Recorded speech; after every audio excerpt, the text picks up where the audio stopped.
God isn't crazy, but he does things that are crazy amazing. I call those things crazy God stories, and this is the Crazy God Story podcast. Today I have Alana with me, and man, her story is, she sent me part of it, and it's pretty amazing. She had some complications during pregnancy. There was some stuff the doctors were really kind of freaking out about, and then through prayer, things got better. And then she's like, man, I got so many other things that I've seen God do. So, Elena, you want to start by just taking us through like the stuff with your pregnancy because it was pretty scary for you from what you were telling me. Oh, yes, it was very scary. It was with my second daughter. My first pregnancy was never really great either, but we made it. Um, with my second, we had so many things going on. My body was constantly trying to reject her from the start, so it was just really rough. Um, and then whenever we got, longer down the line and it was time to do the Down syndrome test, it had come back saying that she didn't have Down syndrome, but she had something called trisomy 18. And It I doesn't. don't know. No, it wasn't really good whenever I looked into it. And Google is a terrible place to go. But we did, and I shouldn't have done that, but I did. And, you know, from the majority of what we read, trisomy 18, it kills most babies before they're one, and especially little girl babies. Boy babies have a higher chance of surviving it than little girls when they're born. Um, so of course it scared us. We didn't know much about it, so we're trying to learn from Google, which is not the best place to go. And then, we got all of our family involved, and we called the church. And at the time, we were going to a pretty decently large church here in our local area, and we got put on the prayer list and we prayed for a couple of weeks, and then I had to see a specialist. And basically what they do is they go in and they do multiple ultrasounds throughout the weeks, and they check physical signs of the baby to see if they have whatever the physical symptoms are of what the test was saying. And throughout that time, I would just cry and break down, and I was just begging God, to fix this, because I was so scared to have a baby and then lose my child, all in the same year, because I'm just somebody that is extremely emotional and I know my heart could not take it. So, Yeah, you know, that's a fear for a lot of parents. Like I've got three, oh yes. and um, that's definitely something as a parent we're constantly worried about, like what our kids are going through and what's happening to them, even before they're born. I just my wife went through stuff when she was pregnant, and there was complications, and it's scary, especially when you think of all the things that can happen, and Oh we yeah. tend to, as humans, we tend to think through and end up at the worst place possible. It's in our nature, I guess, just to worry. I know some people don't, but we're just, there's so much that's out of our control, and we worry about that. So Oh yeah. See, and God is definitely trying to work on me with that, because I am full of anxiety and everything gets to me so fast. So it's definitely a God walk for me, and I'm trying my best to let him handle it, and also trying to like handle what's going on with myself mentally. So we had a second test done to check in. After seeing with the specialist, he said he wasn't seeing the signs anymore from what they were seeing. So we had greater hopes then that everything was going to be okay. And we did the second test, and they called me and they told me that everything was clear. And I just remember breaking in my kitchen, and I just kind of like, I fell to the floor and I was just thanking God, because there's no other way to explain that. And I remember talking to a lot of different people about our situation and what we were going through with, our daughter that was coming into the world. And it's always, okay, well, maybe that's just fate, or maybe it was the test done wrong or something. And I don't believe that. I don't believe that there's fate or the universe or anything like that. That is God 100%. And I truly believe, if you follow him and you really, really talk to him, he can do amazing things in your life. Yeah. Yeah. It's amazing what God will do in us or in our lives and for us. And he doesn't always heal, everybody. There's times when He God doesn't. lets us go through things and lets, things happen and we don't always understand why or know why. But what I do know is that there are times when God chooses to like heal your unborn child, to fix that thing that would have killed her by the time she was one. It's a little girl. My Okay. daughter, she's 3 now. Oh, So, yeah, we're very happy that we have her and there's nothing wrong with her. And she's just, she's off the wall. She's something, but we're so happy she's here and she made it. Um, so you though you got like your church and just you were getting people to pray because like what you were telling me in your message was that you guys were getting people to pray yes.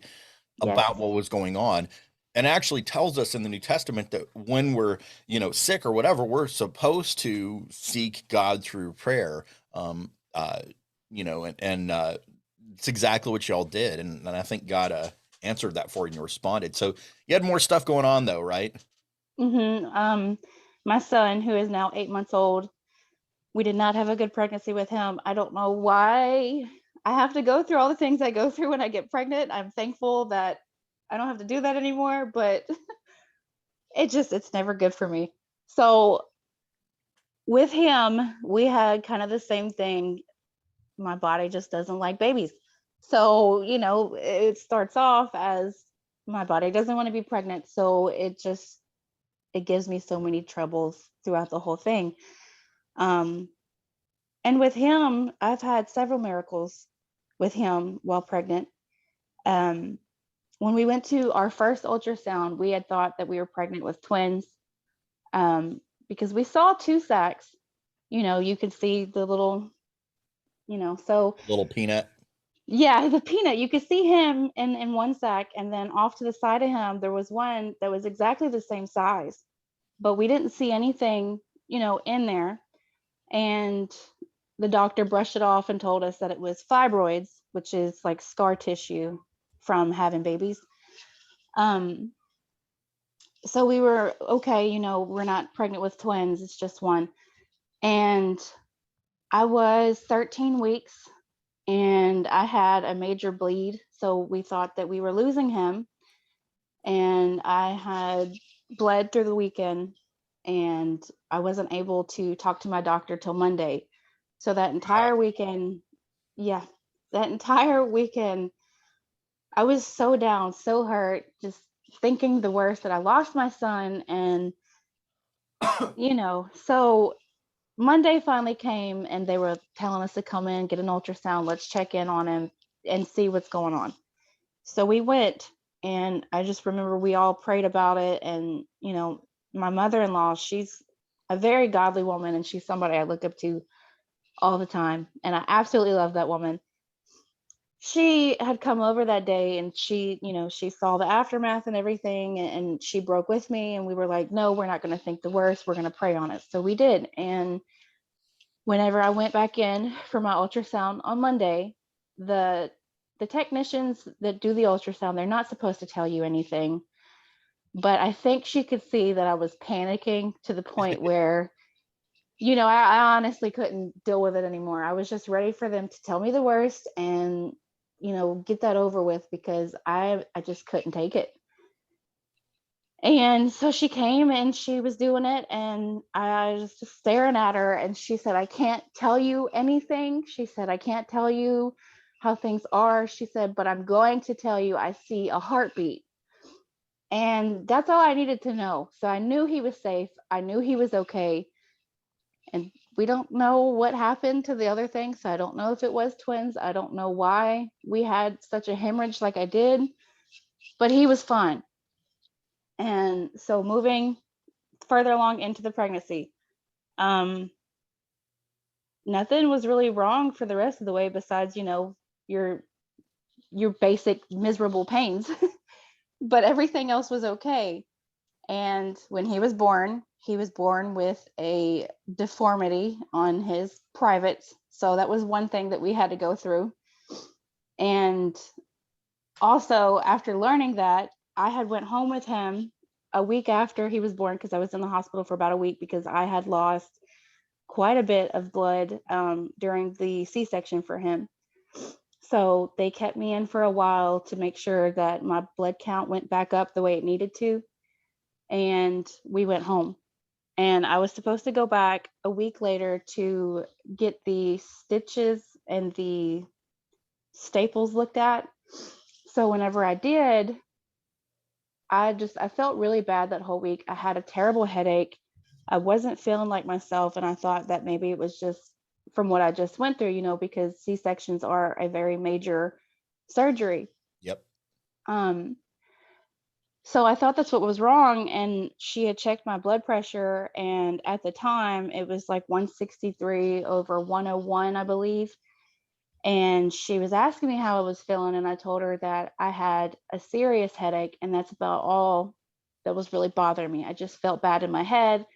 Nothing I was taking was really helping it. And then also with being a breastfeeding mother, you can't really take much of anything that would, hurt your baby. So you don't want to do that. Um, and she just told me at the doctor's visit, she didn't really say, hey, you need to go to the emergency room. She was just like, if your head still hurts, I would go to the doctor. So I said, okay. And I talked to my husband and I said, I'm stubborn and I'm hard headed. And usually I would just go home and lay down and be like, okay, my head hurts. I'm just going to sleep this off. But I had a feeling that I needed to listen this once. And I'm glad that I did because I ended up having something called postpartum preeclampsia. And it's worse than having it during your pregnancy. And when I got there, it was really, really scary. Because at the time my blood pressure had actually rose up to about 180 over 121. And I don't know how I never seized. I never had any, I never had any brain damage or anything.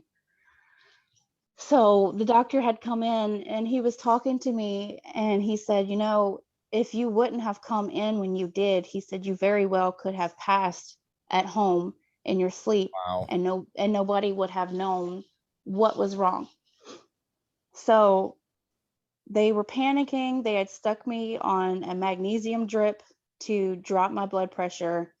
And I was actually on that drip for about 24 hours. Wow. And it was really miserable. I would come in and out because the medicine makes you so sleepy. So you're basically sleeping the whole time. You don't know what's going on to your body because you're asleep. So I would wake up and I just remember trying to have a conversation with my husband that we had started like 5 hours ago. And I was trying to finish the conversation. And he was just like, What are you you're talking okay. about? Yeah. He was like, it's okay. It's okay. Just go to sleep. It's okay. I'm here. And it was the scariest thing that I've ever gone through besides giving birth to children. It was probably the scariest thing I had gone through. Just knowing that God again had saved my life because I would have never went in. I would There's have never gone. there's so many times where like when I tell my crazy God stories on TikTok, there's been so many times where I'm like, I normally do XYZ, or this is like my normal behavior. This is, like one I put up the other day was about, just I like to talk to people about Jesus. I like to try and share Yes. the gospel on a regular basis with people that I meet. And I'd gone through this period where I was just telling people, hey, God wants you to know him. And if you know him, he wants you to know him more. Like, and I'd been saying that for a couple of weeks. I said it to a bunch of different people. But this one guy I met, I had at work, this was a while back, I talked to one day. I just said, hey, Jesus wants you to know him more. And it was just different. Like, I'd been saying one thing for weeks, and I meant to say what I had been saying. And I had no idea what this guy's like religious background or anything was, but he like flipped out when I said that. And he's like, oh my gosh, this morning, me and my wife, they had been talking about how, okay, so they kind of know about, they kind of know God, they know about Jesus, but they want to know Jesus more. Like that morning, they had been talking about how they want to know Jesus more. And I'm like, that's not a coincidence. Mm-mm. There's so much where people look at some of the stories I tell and they're like, that was just coincidence. That was just, you know, it just happened. And like I can listen to your story and go, okay, so maybe with your daughter that had the thing that you had to see a specialist for and all that, and maybe the first test was wrong, and that's what some people would say, well, maybe that first test was wrong. That's probably what it was. And Oh yeah. there are probably people that have chalked it up to that. Nah, it wasn't prayer. The same thing with this, with the stuff you went through with your son, and your but I'm like, when I start looking at all of these coincidences, I'm like, there's Mm-hmm. just too many of them, I think, in our lives to look at everything and go, that was just a coincidence. Mm-hmm. When someone has, when someone is set in their ways, and we all get set in our ways, when you get set in your ways and you're like, I'm not going to go to the doctor. I don't go to the doctor unless I'm like dying, or I have, like you had blood coming out of you, unless there is Yeah. like a visible medical emergency, when you're the kind of person that's like, it's a headache. What, I mean, I think that's God. I think that's the Holy Spirit prompting you to do something. And I find a lot of times that when the Holy Spirit is prompting me and I'm not listening, he starts prompting and prodding me harder and harder, to, go do whatever it is. One time I was going to go, I was going to a bookstore. I needed a new Bible. Mine was falling apart, and going to this bookstore, and, um, I was like, you know what? There was one that I didn't want to go to. I wanted to go to Half Price Books or to the Christian bookstore, and there was a Barnes and Noble not, on the way, and I wasn't going to go there. And I just felt like, maybe I should. And I was like, nah, not going to do it. And it was, and I'm thinking this before I'm anywhere near there, and I just kept thinking Barnes and Noble, and I was like, nah. And I felt like, oh, maybe I should go there. And I ended up getting to where I'm on the frontage road next to the highway, and there's traffic. They were doing road construction, and so I had to turn down the side street that was right in front of the Barnes and Noble, right? And so I had to like take this detour to get to where I wanted to go. But as I'm getting close, there's like two entrances you can go in. I passed the first one, and I just had this urge, like I need, and I'm like, all right, I'm like, this has to be God, right? This has to be the Holy Spirit, right? And but I mean, it was like stronger than just like an urge. Well, anyways, I end up meeting this like, I'm in South Texas. It's when was it? I don't remember, but it was kind of cool in the morning, but it was a point where it got really hot in the afternoon. And there's this old lady sitting outside. I ended up giving her a ride. She was a Christian, but when she'd gone in the morning, it was 75 degrees, like 90 million% humidity. When she had come out, like she'd been in there several hours. When she came out, the heat index was like triple digits, and her walk to where her bus was, because she was going to take bus take the bus home, was like several miles, or it was like a mile walk or something like that, through like sweltering heat, and she didn't realize it was going to be that hot. And so she like just asked me, like I came out and she's like, can you give me a ride to the bus station? Like this random old stranger lady that I didn't know.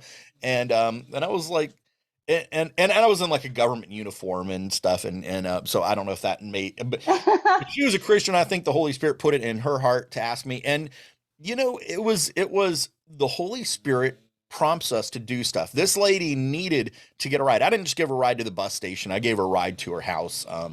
You know, but yeah, the Holy Spirit definitely prompts us to do stuff, and people will want to say, well, it was all just coincidence. I'm like, I just don't believe that. There's too much of it. It's like if you're playing poker and a guy wins every hand, he's not just, Yeah. there's something else going on there. So, anyways, okay, so, Yes. you know, it's like the Patriots winning so many years. Tom Brady. No, anyways, no, okay, so your son, you had this condition, the postpartum preeclampsia, which is a really serious condition. Like I had actually looked it up, like that's a really, like a life-threatening condition that if you don't get help for, there's a good chance you're gonna like be okay and then just all of a sudden not be okay in the worst possible way. And so you got to the hospital, they're working to get your blood pressure back down.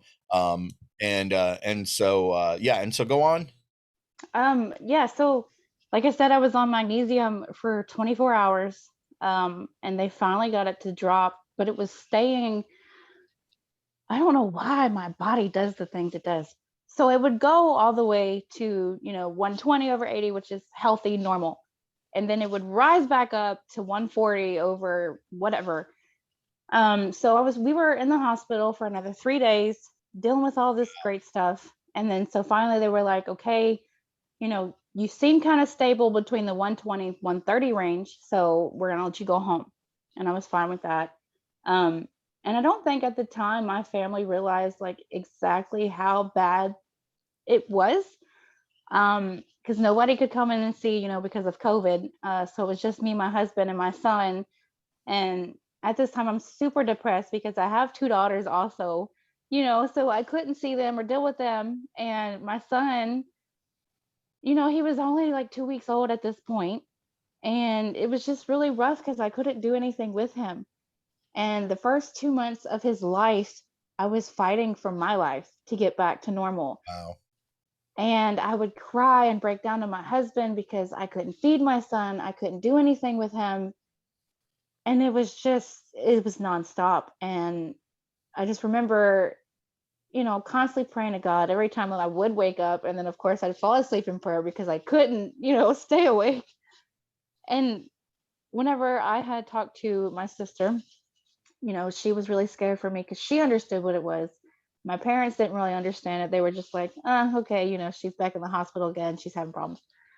And my sister was telling me a story that a girl that she went to school with had actually passed away a week before I had went in from postpartum preeclampsia.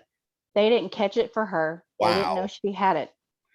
And so I just remember getting chills and just thanking God that I was still able to be here. Because one of my biggest fears as a parent, which I think it's for every parent, is, something's going to happen to me and my kids are going to be by themselves and what's going to happen to them. And, that was one of my biggest fears. I'm going to leave my husband here with three kids and he doesn't know what to do. So, it's We going to be we bad. we men do not always know what to do. He Um, does not. And, we've gone through so much together. We've definitely been on a God walk for a long time with each other. I wish everything would have been sorted out, a long time ago, but it didn't. So it was just really, really nice to have him, step up and do things like he should be doing. So it was just great. And, he took care of our son for the first 2 months. And it was a constant battle of going back and forth to the hospital, because I would keep having another flare up with my blood pressure. And this went on for about 6 months. wow. He's almost 8 months now. He'll be 8 months in about 5 days. So I've only been good for, the last like 2 months. Wow. So let me So so um Elena, let me ask you this. So you had that initial postpartum preeclampsia and you've just continued to have like those blood pressure problems since then, right? And that's been yes, has it been just that, or has it been other things, or has it really been they've just struggled to get your blood pressure under control? it was mainly my blood pressure. I did start seizing at one point when they were trying to give me the magnesium the second go around, Okay. um, which was kind of scary because I've never had a seizure before. Wow. Um, so it So was just a lot to deal with. was so the second so you they the first time they get your blood pressure under control, you leave the hospital after several days, almost a week, um and then you start having blood pressure problems again. You go back, they've got you on the magnesium, and then you had a seizure. No, it was all in the first time. So Okay. when I first came in, the first dose that they gave me was doing what it needed to do. It was bringing it down, and somewhere in between the 24 hours of me being on it, it just, I don't know, it wasn't keeping it down like it needed to. So when she came back in to give me another dosage of that, and they were also giving me something else on top of that, but like I said, I was so out of it, I don't remember what it was. um, I started to have a seizure, and I just remember looking at my husband, and he was on, in tears, crying because I'm scared. He's scared. He doesn't know what to do. We have a newborn baby, and he was so focused on me. Um, so it was just so much to go through. And then when I So, came home, so were you? everything. I'm sorry. Go ahead. No, go ahead. So when you had that seizure, like, were you awake and conscious during that, or did you? hmm I Wow. kind of, so I woke up and I didn't know how seizures actually were. I've seen it, and I've prayed for people that have those things because that just seems so scary. It's Um, Yeah, my daughter had epilepsy growing up, and she's had several seizures here lately, and it's the scariest thing in the world. I mean, you're completely out of control of yourself, yeah. and but that's what amazes me about that, though, is like that's a bad situation that you're going through. I mean, that was not a good situation, but if you hadn't have gone to the hospital, it probably could have ended your life. Like, there's a really good chance you wouldn't have survived, that them finding out what was going on and getting you on that magnesium, you might have had that. I mean, you had that seizure, but if you wouldn't have been at the hospital under medical care and supervision, like we probably would not be having this interview right now. That Mm-mm. blows my mind because, again, when you're stubborn and going, I don't need to go, I would have, that is just so out of character for me. I just, I hear God at work there, Oh yeah. to get you to take something that would have been fatal and just make it okay, bad and long and drawn out. But, you look at the life of Joseph in Genesis, he had a long drawn out, thing. Yes. Job, his ordeal was like 9 months. So yeah, it's not always fast, not always easy. Sometimes we don't get out of it, and our life ends or whatever. But when God brings us through, it's wow. Yes. Yeah, because like I said, I'm very stubborn. I'm still stubborn. I have so many issues with that. But, it was to the point where I would call my parents and be like, "Okay, this is what's going on." And my mom's always the first one that is like, "Elena, go to the hospital. Like, you don't ever listen. Just go. You're stubborn like your dad. Just go." So ever since this situation, in the last couple of months, anytime that anything has come up, now I feel like I'm a hypochondriac because I'm like I've got to go to the hospital. Like something's wrong. Um, But how many times now where you've done that, where you're like, okay, now that you're in this mindset of, okay, I'm going to go to the hospital and something's not right. When you've gone, has it actually like been something where it's like you needed to go for? Is that kind yes, of it? Okay. So yeah, yes, so God knew there was going to be something going on there with you. You were going to have some complications. yes, He chose, not necessarily to heal you from that, not to, which sometimes God, I haven't been able to walk in over a year. It's been bananas, but God's using it in some pretty, yeah, I think, amazing ways. He's transitioning my life into some other different things. But yeah, so he chose not to heal you, but he chose to make sure that you got the medical care that you needed that would keep you from dying. Wow. yes, yes. And I think he was trying to kind of, teach me something there because I don't necessarily listen.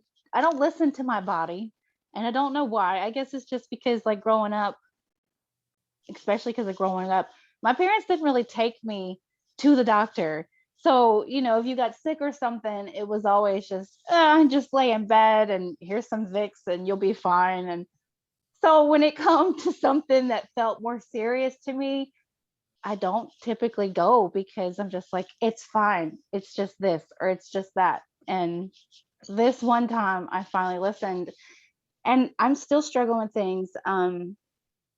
Because even after I had finally got better and I went home, I've still been fighting with my blood pressure. Thankfully, I have gotten it down since September. My son was born in June. So it was about since September I've been able to kind of keep it on the healthier side of things. Um, and I haven't had like a bad flare up again. So everything's finally going back to normal for me. But And like I had said earlier, we had a deformity with him whenever he was born. So this past year for me has just been a roller coaster of emotions and prayers and just begging God to just be here because it's just been so crazy. Um, we had to go to New Orleans because that's where the specialist was for him. Okay. And I don't know if you've ever been to New Orleans, especially the I have. French Quarter. My It's my little sister lives right out. Well, yeah, she she, she lives over there. I'm not going to give any yes, anything, but yeah, she yes. lives over in that area. It's definitely a crazy place. It's not a place that I ever feel comfortable in. It's a beautiful place and it's got a lot of history. But the French Quarter area, which is where his hospital was kind of close by to, it was just really hard. You can bring him in here if you need to. Okay. So, Oh, the baby.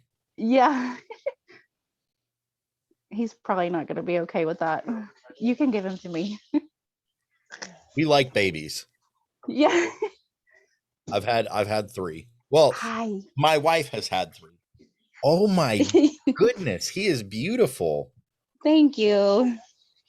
And he's smiling. If you are listening to this podcast, you should go to see it on YouTube because this baby is just adorable. And what is his name? Eli. Eli. Well, Eli, I'm glad to meet you, little man. Oh, he said hi. Wow. That's great.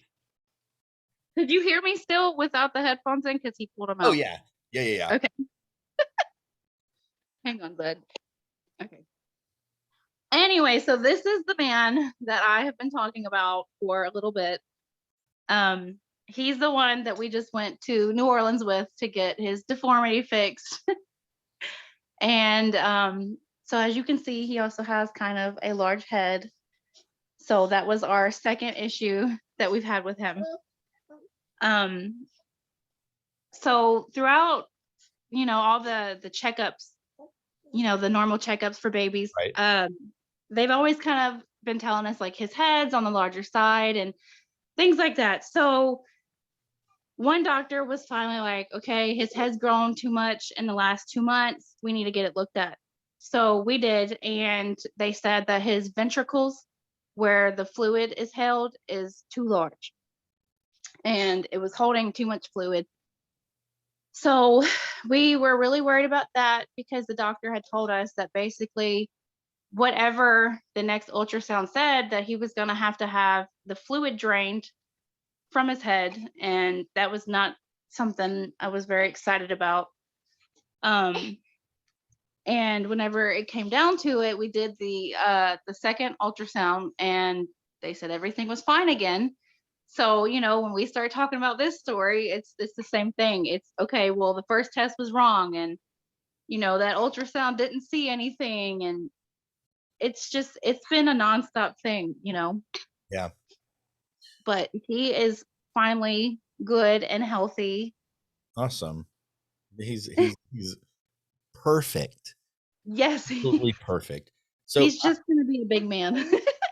So I want to talk about something you had mentioned, and I think this is something that a lot of people can identify with, and that's anxiety. Like you had Yes. kind of mentioned your anxiety, and um, there's when you talk about like anxiety, depression, mental health, things like that. There's a lot of things I think you've got to look at.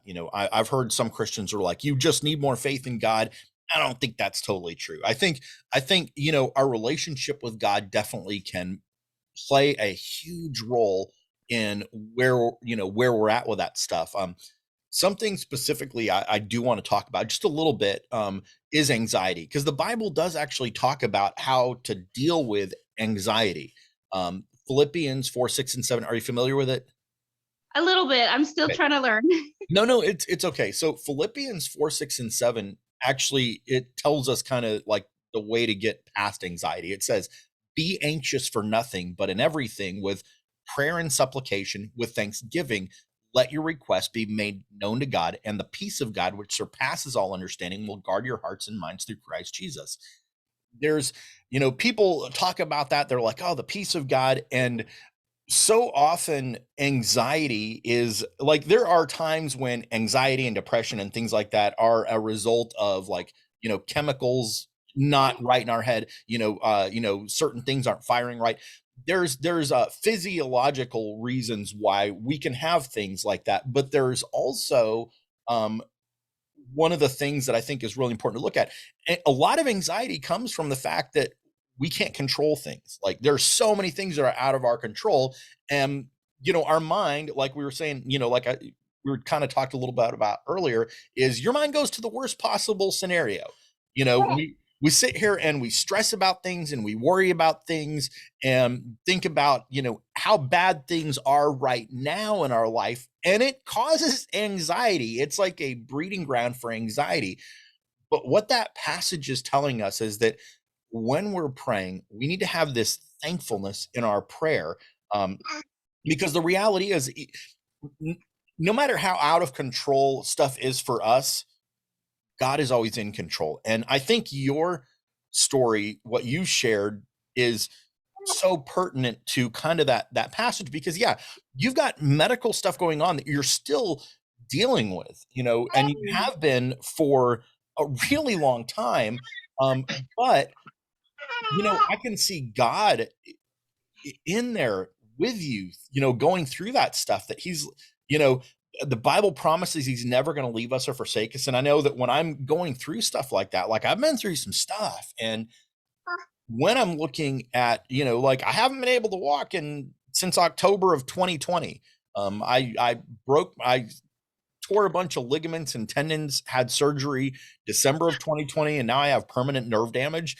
I can't stand on my right foot. It's not good. It's ugly and it changes colors and gets poofy and turns black and blue. But like, and there's these times where I'm just like, I get this frustration because like it's frustrating. It is.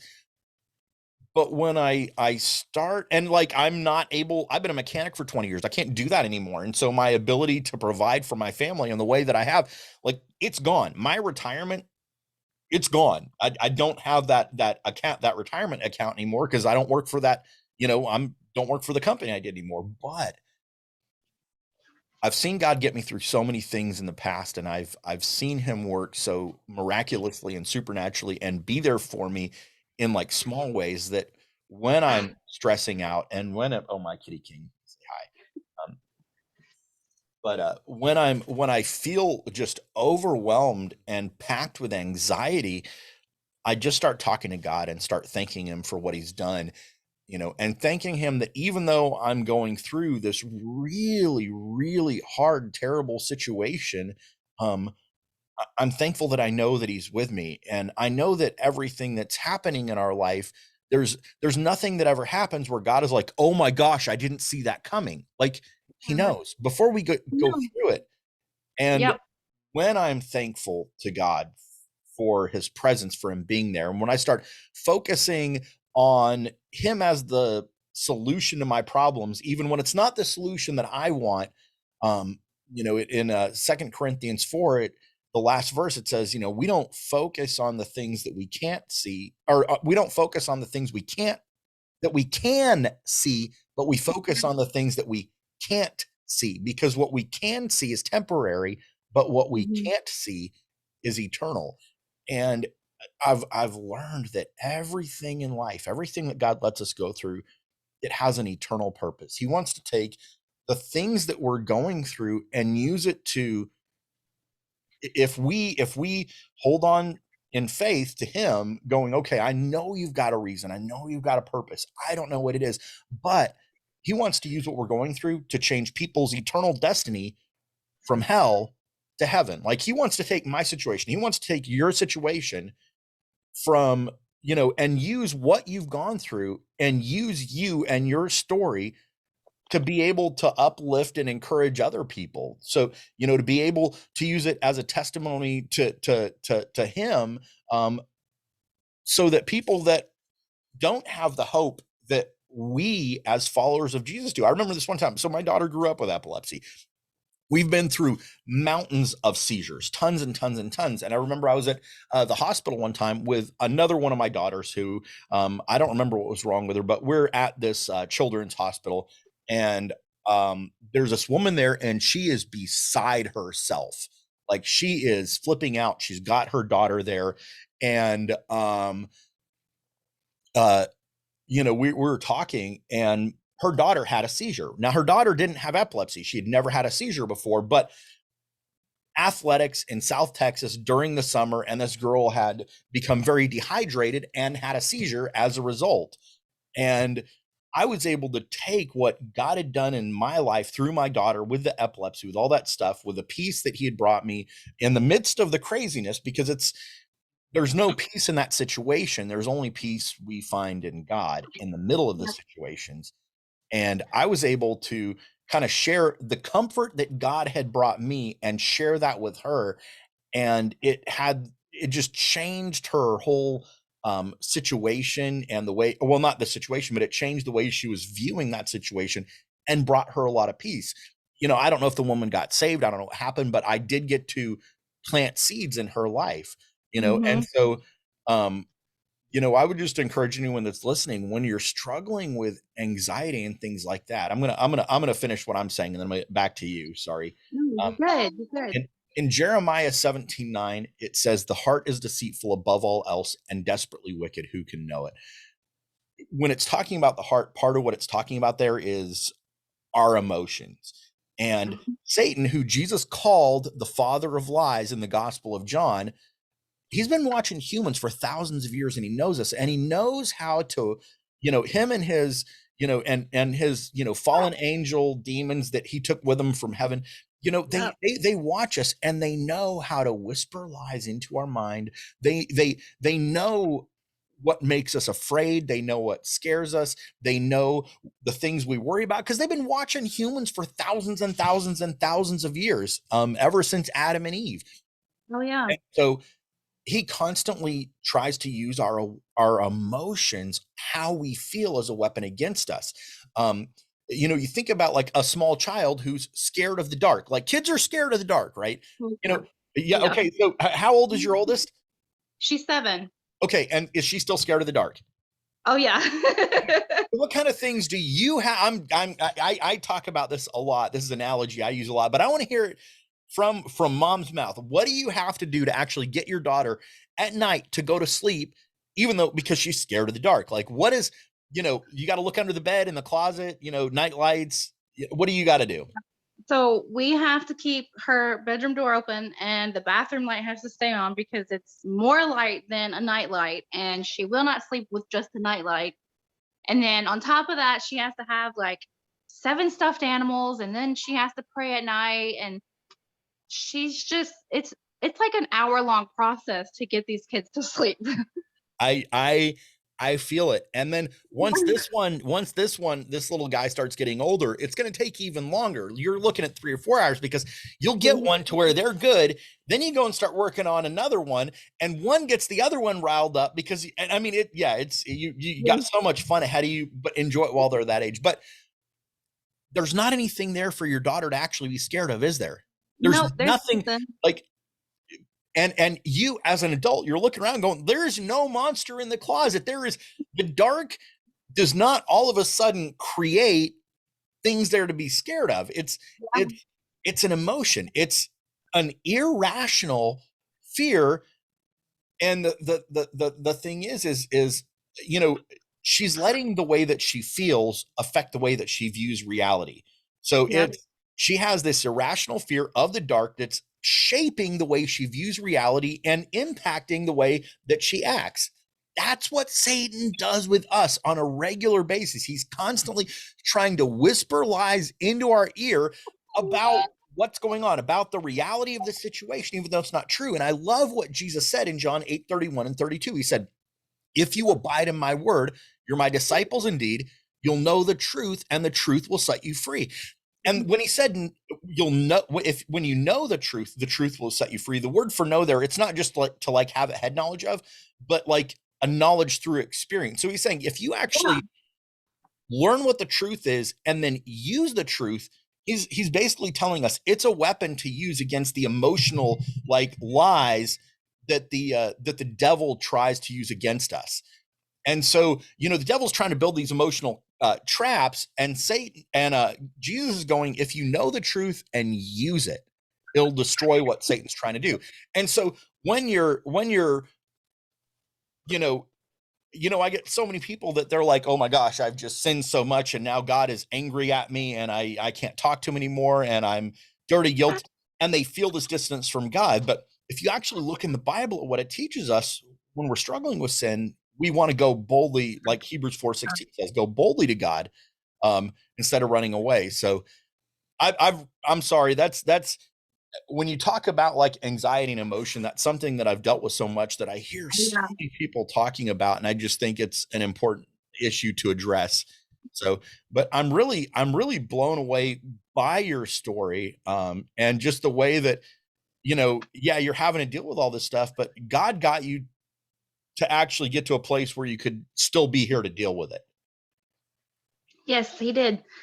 He did. It's been a struggle. It's been a big walk for me, especially with the anxiety thing, like you were saying, because I feel like a lot of Christians think that they're bad Christians because they struggle with anxiety and they don't know how to just let it go completely. That's so hard because you are human and you are in your flesh, and it's not something that's just done easily. You can't always just wake up and, ask God, and then, throughout the day something bad happens to you. You're emotional, you're a person. You can't always, do the right thing. And I think that's what a lot of Christians, they think they're bad for it, and they're not, and it's okay. And, we struggle. Yeah, God's not looking for perfection from us. None of us are ever No. going to be perfect. Jesus, one of the things he said, hey, if you love your enemies, you'll be perfect as your Father in heaven is perfect. But he wasn't talking about like perfect, I mean, he was talking about in love, but, you know, so often when we look at people in the Bible, they were failures and flawed, screwed up, knuckleheads. When you look at the Yes. Apostle Paul, I love Romans 7 because he said, okay, so the good things that I should do are what I don't do. And the bad things that I know that I shouldn't do is what I do on a regular basis. And he talked about his constant struggle with sin and with the flesh. And God wasn't like, okay, Paul, screw you, I'm done. God took this really imperfect man and did a lot of amazing, remarkable things with him. And God isn't, here's the thing. Hebrews 11:6, one of my favorite verses. Without faith, it's impossible to please God, for those who come to him must believe that he exists and that he rewards those who diligently seek him. God isn't looking for perfection from us. He's not looking for us to get it all right, to have all the answers, just to trust him by faith. And even when we don't understand, even when everything doesn't make sense, we can look back at what God has done, and it kind of gives us some evidence that he's still around, and so God isn't looking for us to be perfect. He's just looking for us to continue to trust him. The Bible tells us repeatedly that Abraham believed God and it was Hmm. accounted to him for righteousness. Abraham screwed up all the time. He didn't always do everything right, made tons of mistakes, but he believed God. He had faith in God. And that's what God is looking for from us. And yeah, you're right. I've heard so many people that think, well, I've got anxiety, or I've got, depression or whatever it is. And, I'm not a good Christian. And I'm like, that doesn't make you not be a good Christian or not be a good follower of Jesus. Your pastor, if you go to church, your pastor is not a perfect follower of Jesus. Your pastor struggles with sin and being imperfect just as much as you do. There are no perfect Christians, just people who realize they're broken and fallen and in need of God and continue seeking him by faith. So, yeah. Yeah. Yeah. It's a lot. And like, speaking on church and things like that, we don't go to a church anymore. And we started this past year getting together as a whole group of family at whoever's house. And what we've been doing is doing a Bible study with everyone. And I I love think it. a lot of, yeah, and I think a lot of people sometimes they take certain things too literal. and God says, where two or more are gathered, I will be there. And they think that you have to go to a church to be with God, and you have to do this and you have to do that. And I don't think so. So I think as long as you're together with a group yeah. of people and you're getting in it and you're praying and you know, Do you know that when the Bible talks about the church, every single time, there's never a time when it's talking about a building. yeah. There's never been a building on the planet in the history of the world that's ever been a church. The word church in Greek, it's this word ecclesia. It means like the people gathered together. Church is not a place we go to on Sunday mornings where we listen to a pastor, because there's so many people I've heard that are like, man, you could just, I can stream it on YouTube or whatever. I can stream church online. I don't need to be there. Well, that's not church. Church is not just listening to a pastor. I've heard a lot of people say, well, the church is a hospital for sinners. Again, I think that's a bad definition of what Yeah. of even it's a horrible way to actually think about what the church is. It's a misunderstanding. The church shouldn't be a hospital for sinners. It should be a group of EMS workers taking healing to people that are broken, people that need, treatment. We as believers, as one of the things that Paul wrote to the Corinthians, that that the that we're the church is the temple of God. And he was, oh dude, I just lost my train of thought. Oh my gosh. But no, but the church, when you look in the book of Acts at the church, what you described is what you see in Acts chapter 2. I Mhm. think it's verse 42. It talks about how this first church in Jerusalem, they weren't going to a building to meet. They were gathering together in each other's homes. They were studying the apostles' doctrine. They were fellowshipping together. They were worshiping, and they were praying. Those were the things that they were doing. And then they changed the world through that. And when you look at the early church, like Paul, a lot of people said, well, Paul was a missionary. He wasn't a missionary, he was a church planter. He actually went all over the world, the known world at the time, starting new churches. And when we study those in their historical context, they weren't most of them weren't churches like what we have now, where they had like a building where they met at Mhm. regular times. They were meeting in people's houses. You look at Galatia, it wasn't like one church, it was a region of the world that had a group of churches where they were meeting in people's houses. There were some places like we think that like Corinth probably had something similar to like a modern church, where it was like, they bought a building where they met. But for the most part, it's not about us. God isn't looking for us to go to a building on Sunday to listen to a pastor. He's looking for us to get together and do life together with other believers, to grow together, to get out into the community and serve the community, to be a blessing to the world around us, not to be insulated inside the walls of a building where we are, sterilized from the world around us. So Yes. what you guys are doing is completely 100% biblical. You don't have to, I don't know, do the American version of church. Yeah, sometimes I do feel like it's kind of overrated. That's just my personal opinion. And the only reason I feel like that is because a lot of churches nowadays, a lot, not all of them, but most of them are more concerned with what people see online Yeah. and sharing it on the media. And that church that we were going to kind of moved into that. And, we did this thing called Serve Day. I'm sure a lot of churches probably do it. Um, to where you sign up and you choose different things for the community and you go and you help and you do those things. And we had chose to go give out water to the homeless and things like that. So throughout the day, people were taking pictures and things of that sort. And if you were, part of like the bigger group of people, you got to be a part of like the social media aspect of it. But those of us that were actually out there doing what we were supposed to be doing, you mean you didn't get seen. And that's the thing is you're not supposed to let your hands know what the other hand is doing. It says it all the time throughout the Bible. You're not supposed to show people that you're being kind. You're supposed to just go and do it out the kindness of your heart and don't expect to get seen for that. And that's kind of what our church had moved into. So, we started doing our own thing at home, and it's worked for us way better, I feel, because we're getting into deeper conversations, and we're talking about things that the church doesn't necessarily want to talk about. And it's been a great experience for us because we're slowly getting closer and closer, and then it helps us as a family to get closer together too. Yeah. Yeah. And man, it's really easy, I think, to, you know, want people to see what you're doing. And like one of the things Jesus did say, he said, let your light shine before men so they can see your good deeds and glorify your Father that's in heaven. Like it's okay for us to want people to see what's going on and stuff, but if it's about glorifying God and not if it's about like an Instagram photo op. Yes.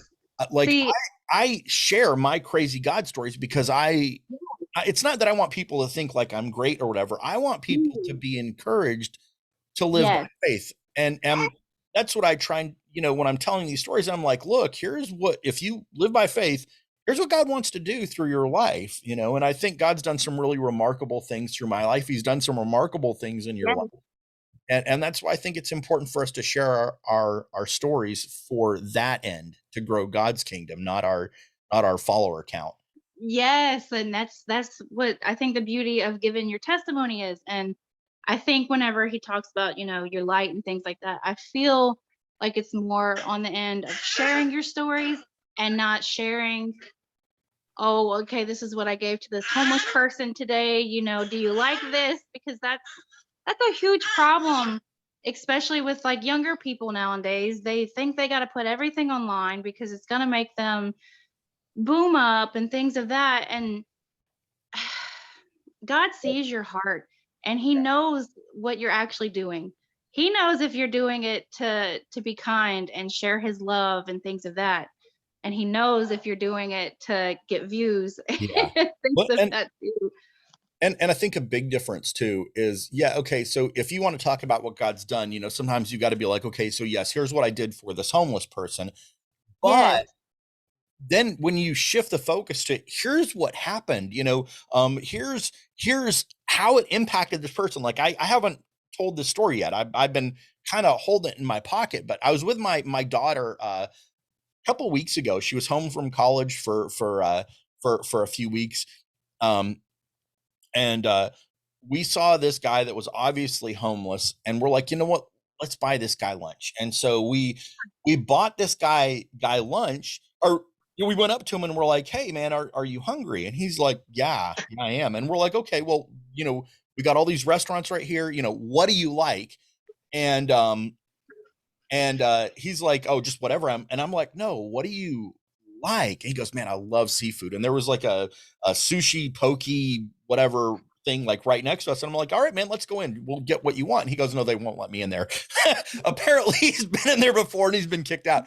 But and me and my daughter were like, what do you want? And he goes, anything. So we went in and we got him this bowl that had, a bunch of different kinds of stuff in it and gave it to him. Well, this guy was a Christian. He was already saved. Yeah, he's homeless. There are homeless Christians, but this guy was saved, loves Jesus, but he was hungry. And so many people, I like this story because so many people are scared to like talk to homeless people. They're scared of what can happen. They're scared of so many different things. And like, okay, yeah, this guy could have been a crazy wackadoodle that could have done something, bananas to us when we went and talked to him. It could have happened. But me and my daughter, we were like, okay, we're going to just try and love on somebody. And God, like, blessed this guy. God wanted to take care of this homeless man. He wanted to provide for him. And me and my daughter just got to be a part of that, you know. But this guy, he was talking to us. He goes, man, God keeps providing for me. I mean, it was like a really cold day. It was in late December, early January. I don't remember the exact day, a couple weeks ago, but it was like 40 some odd degrees out, and he's wearing this brand new, nice, heavy, thick jacket. And he goes, man, this guy just, gave this to me, yesterday. And he was talking about how God provided for him. And so we got to just be a small part of what God is doing in the life of this homeless man whose name is Paul. And that's how we actually found out he was a Christian, because like I like when someone has a Bible name, I like, that's like kind of a good lead in. Like when someone's like, I'll Yeah. introduce that, they introduce themselves, hey, my name's Paul. I'm like, oh man, Paul's one of my favorite guys from the Bible. And he's like, oh yeah. And he starts like preaching to us. It was great. We did this little Bible study, right there, just talking about it. But it was like this huge blessing. And just to get to be a part of that, because God was very much at work in the life of this man, and we got to be part of that. And so I'm always trying to encourage people, man, step out of your comfort zone, do the thing that makes you uncomfortable. Yeah, going to talk to a bunch of homeless people, if you go and do homeless ministry, you're going to meet some crazos. It's going to Oh, happen, but most of yes. them aren't dangerous, and God is with you, watching out for you. You're not going and doing it on your own. So yeah. Yeah, So see, my husband, he's definitely one that is very skittish. He's scared of, like, meeting with anybody, and he's always thinking the worst of whatever the situation may be. And I'm trying my best to help push him in the right direction. And we have a story like that too. There's a place in our local city, and they have a group of homeless people that stay out there all the time. And we were always passing by them, always seeing them, and they're always there. And so I told my husband, I was like, let's go get them some pizza. Let's go pick them up some pizza. Let's go pick them up some water and just surprise them and just be like, here you go. So we did that, and we went and picked up 2 pizzas and 2 of the biggest things of water that we could find.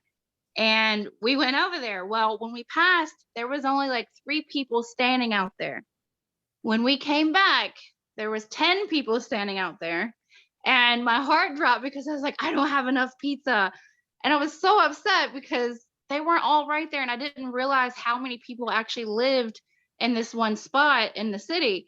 Um, and it was such a crazy experience because of what the woman had said to me. So I had rolled down the window and I was like, hey, I got this for you guys. I was like, I just want to bless you guys with something today.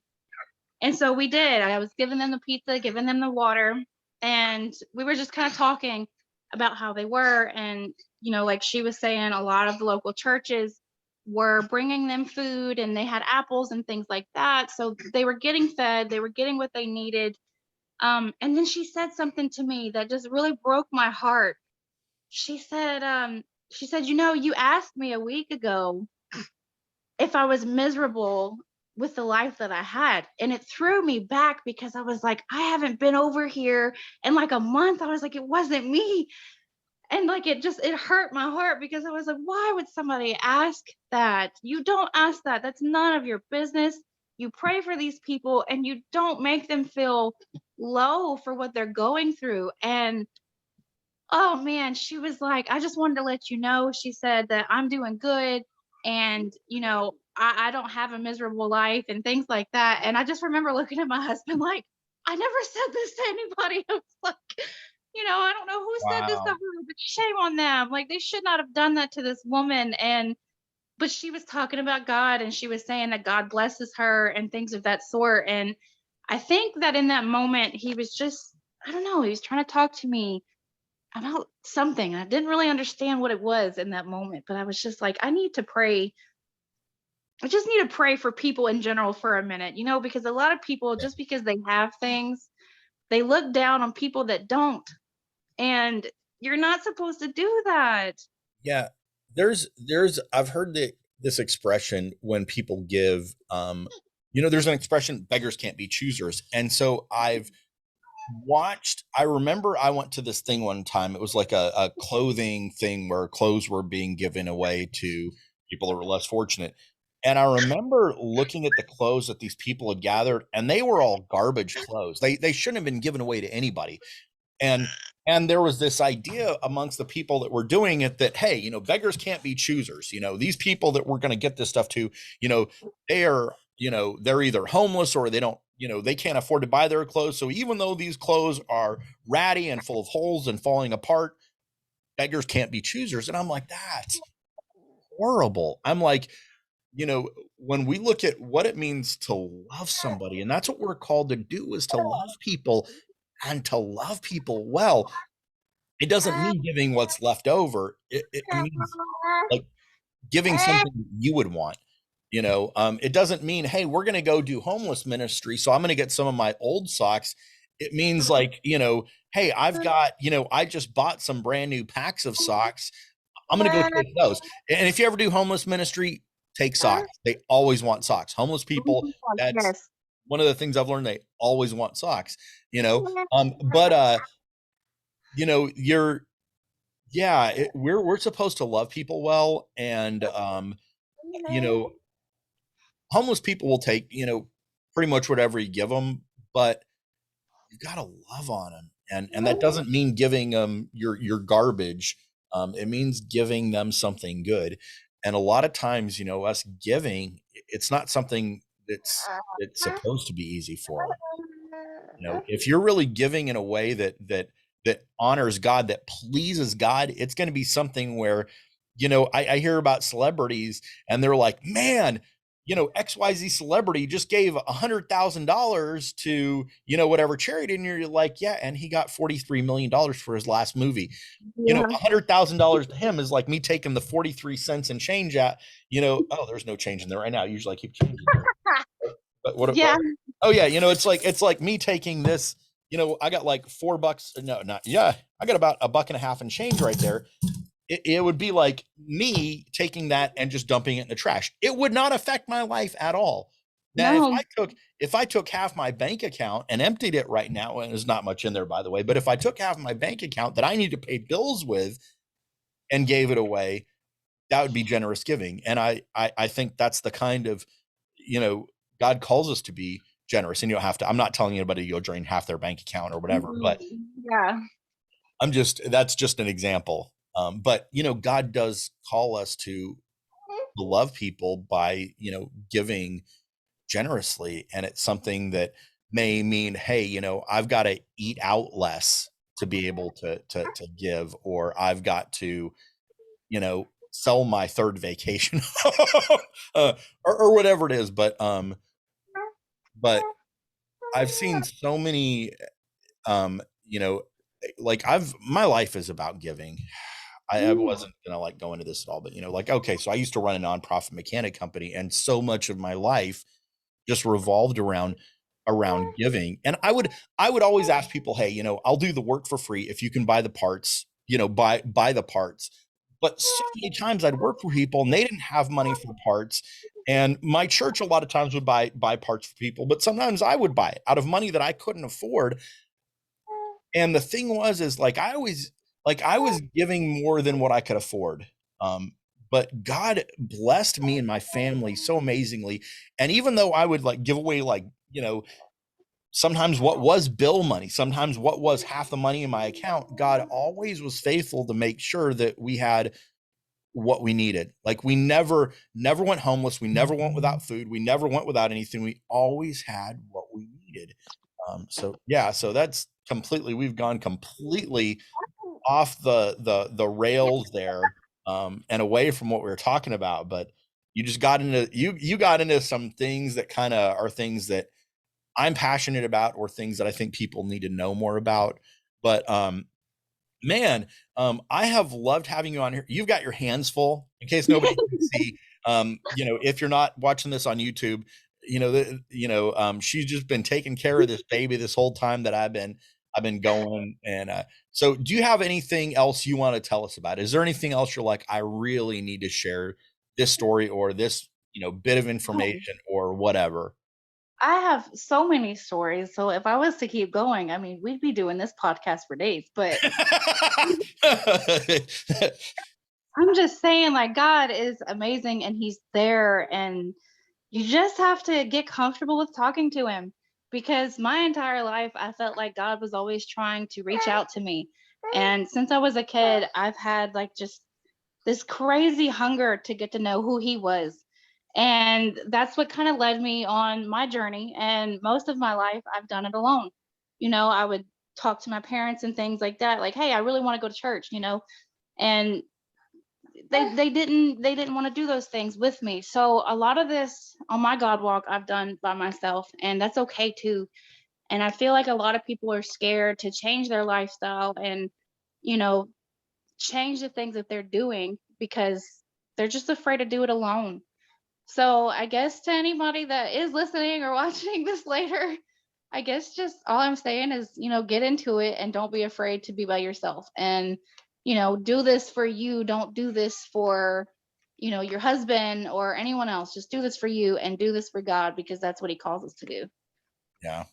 And a lot of times that's, you get to a point where you are on your own for, a fat minute and you're just like, hey, you know, but, one of my favorite stories is Elisha, and he felt like he was very alone at one point. He'd gone through some pretty crazy stuff, and Ahab was trying to kill him, pursuing him. Him and Jezebel wanted him dead, and he's off in the middle of nowhere in a cave, holed up, and he's like depressed, and he's like, God, I am the only one left. There's nobody else. Everybody else hates you. I'm the only one trying to serve you. And God is like, dude, you don't even know. He's like, I've got thousands and thousands of other people that have never worshiped Baal that honor me in this nation. And he was really shocked. And I think we feel like that sometimes. And there are times where we're and he had been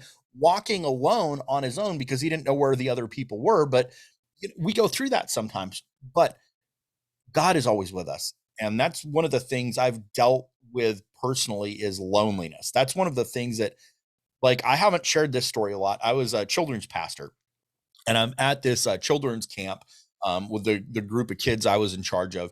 And the camp pastor had everyone write down on 3x5 index cards something that was a lie from Satan, right?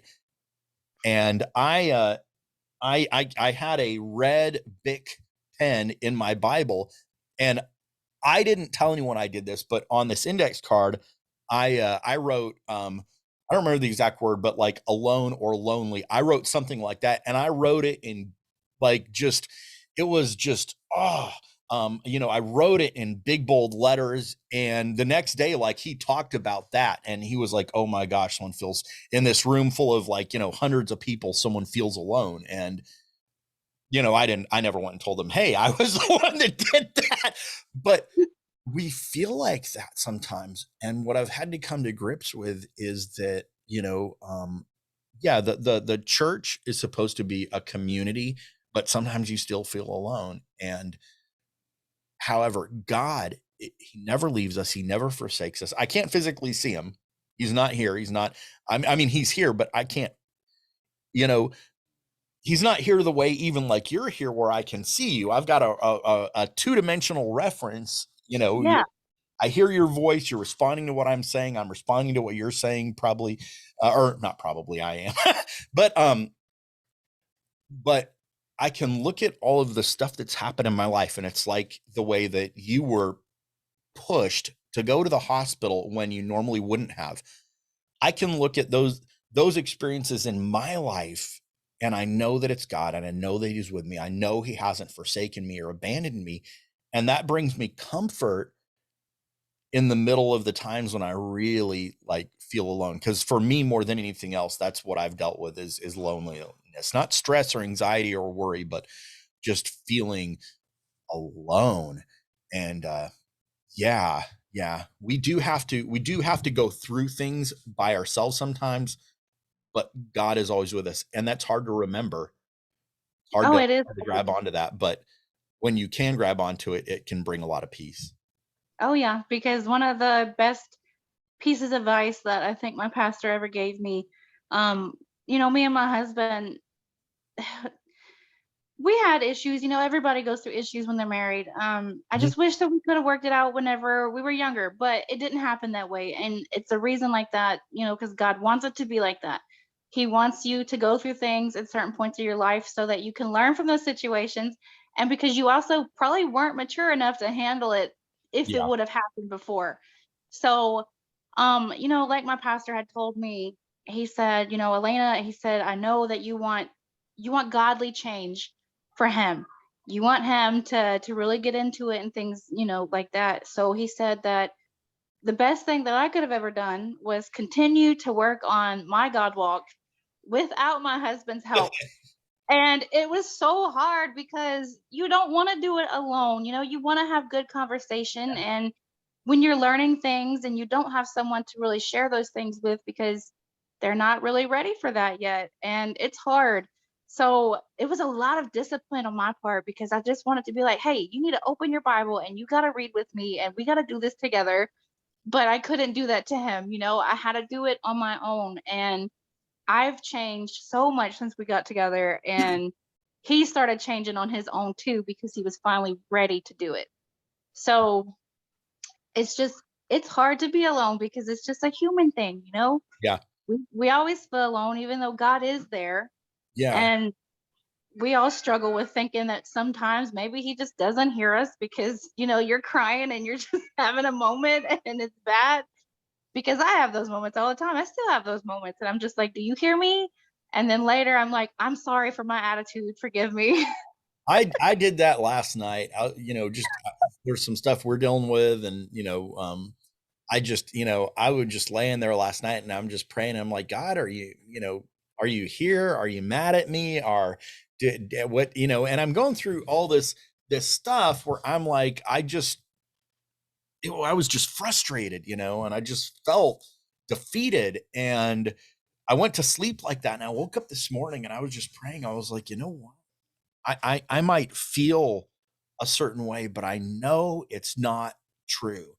And I just started thanking God for what I knew the truth was, and it just completely changed where my heart was at. And the thing is like a lot of times, we're following our feelings and emotions, and it's like your kid being scared of the dark. But I look at the truth, and when I hold on to the truth, it's an act of faith. It takes faith to grab onto the truth and say, I don't feel it, but I accept it and believe it. Not just like, okay, I know it's true, like in your head, but to actually say, I know what the truth is. I'm going to grab onto this, and you're going to have to pull me along, God, because I can't walk. I can't walk in the truth. I need you to pull me. I'm accepting it. I'm embracing it, but you got to pull me along. And what I've found in my life is that when I live by faith, God forces how I feel to follow my faith.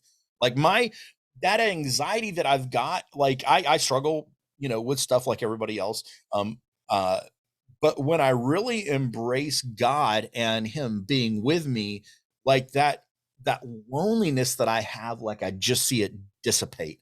Like God, but it really takes that act of faith of you saying, I'm going to embrace what the truth is. Not just, okay, God, I know here's what the truth is, but to say, here's what I'm accepting, God.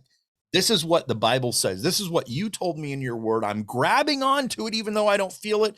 And I know that this is true. Mhm.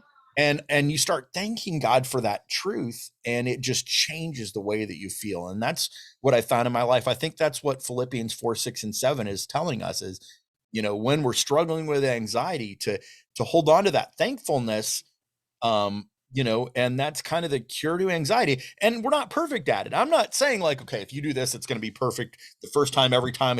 I'm like, we suck as humans. We're broken, flawed creatures. So it's constantly a journey.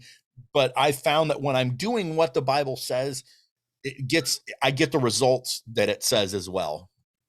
I'm just not Yep. always good at doing what it says. No, me neither, and it's definitely a struggle, but it's achievable. It just takes a long time. It's like this morning, I knew that I wanted to talk with you and share my testimony, but I'm also struggling because, my child does not sleep at night, so I'm like, "I just wanna sleep, like, 10 more minutes," and then I'm like, "Wait, no, I said this time, I gotta get up." I You know? understand. Yeah. Yeah. Yeah. Yes, so I understand. this is All right. I'm sorry. yeah. What were you gonna say? No, I was just saying, like, this is all for God, and that's what I've gotta tell myself all the time whenever I'm trying to do these kind of things. I think this is I love this. And I love your story because yeah, I tell like my crazy God stories, but I think it's so important for people to see just, regular people in regular lives going through stuff and saying, I want God in this situation. I want God in my life, and seeing how the outcome is so different because of God. Because I mean, the reality is because of God in your life, we're doing this podcast. I really believe because of the postpartum preeclampsia, I can't believe I remembered that. Like, because you hadn't mentioned it in your notes, so it's not like something I read and thought about. Like once you said preeclampsia or postpartum preeclampsia, like I pulled it up on my phone and I was like, oh my gosh, like it's really a life threatening bad thing. But without God in your life, your husband would probably be a single father because he'd be a widower. And I feel like I believe that God was like, you're going to go to this doctor, you're going to go to the hospital. And sometimes the Holy Spirit just got to smack you upside the head and be like, this is what we're doing. Yes. Stop being a knucklehead. And yeah. So man, thanks so much for being on here. You got anything else? Do you, how can people connect with you? If you do, you want people to connect with you on social media, follow you on TikTok, anything like that? Uh, they could follow my TikTok. I share my Bible stories on there Okay. sometimes. I guess you would find it using my thing. I don't know how it. Okay. So yeah, and I will in the description, I will have your username, your TikTok username, so people can find you if they want. You'll be able to copy and paste or paste in the search thing on TikTok if you want to find her. So great story. Thank you so much for being on here. This has been the Crazy God Story podcast. It's available on Spotify, Apple. The video version of this is available on YouTube, also on Anchor, free on all those sites. I want people to be able to get access to this stuff. I have a Patreon page where it's the same podcast. That is subscription based. If you feel like you want to support the ministry that God's doing through my life, you can do it there. If you subscribe to me there, you get Crazy God Story merchandise that comes with a subscription. I used to run a nonprofit mechanic company. My full-time job was fixing cars for broke people for free. And my life was just unexplainable apart from God in some pretty remarkable ways. I've got a book about it. I kept this journal of the stuff I saw God do, turn it into that book called Crazy God Story, Faith Isn't Blind. The last part of that book is really how to get to a point in your life to go from like where you're kind of struggling to do Christianity, to where just living by faith and following Jesus is as natural as breathing. That book is available on Amazon, or if you want a free PDF download of it, you can get it at crazygodstory.com. If you go to that website, there's just a button, just push it, gives you the book. You don't have to give any information. I don't track anything on that site or anything like that. So anyways, everybody have a good afternoon, and we'll talk to you later.